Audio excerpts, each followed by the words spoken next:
Coins and banknotes contain historical and cultural connotations captured by the images, errors, reminting, and rebranding of them.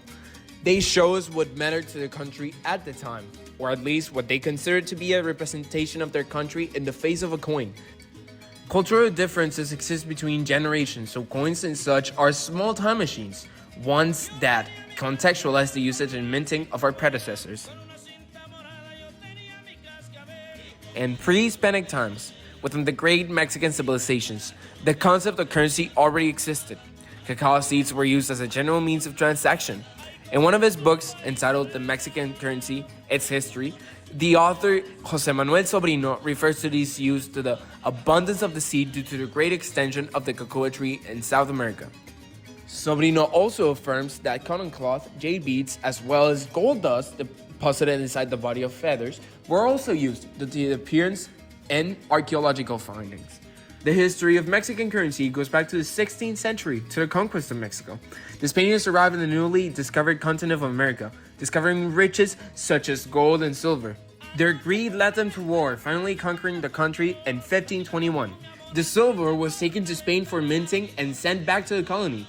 This caused problems within New Spain, having to go back to resort to cocoa beans formerly used as currency. The coins that returned and were later printed in the New Spain were called reales, which was the coin that continued to be minted until 1821, with the independence of Mexico ending this. In 1823, the United Mexican States printed the country's first independent coin, thus beginning its own numismatic history.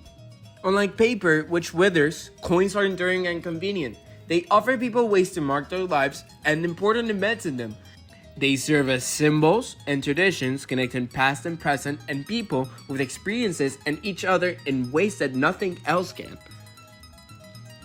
In an interview with Ignacio Fernandez from the Numismatic Society of Nuevo León, although popular internet coins have been on the rise, such as Bitcoin and Ethereum, Ignacio has said, Yo creo, mi punto de vista es que se perdería precisamente esa parte plástica, esa parte de simbología que tiene la moneda acuñada, porque difícilmente en una moneda electrónica digital, pues no es visual, no es tener un objeto en la mano que puedes ver, sino pues es una moneda que no existe y que funciona solamente en medios electrónicos. Entonces yo creo que sí se perdería esa oportunidad de seguir entregando la simbología mexicana.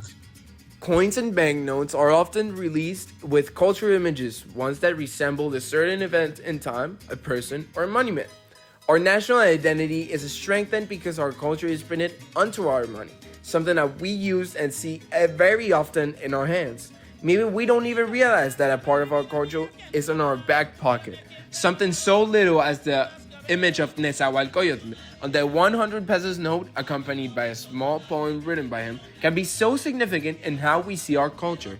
It shows the significance of the event, person, or monument, as not many things can be printed on them.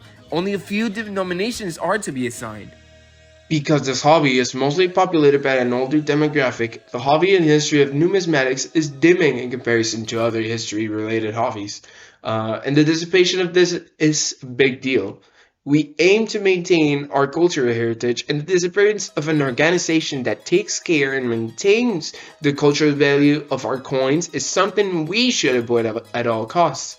To prevent this, we can all put a small grain of sand, sharing and exposing people to what numismatic is in social media and such, promoting local coin and history museums, and promoting local numismatic societies. Thank you for watching.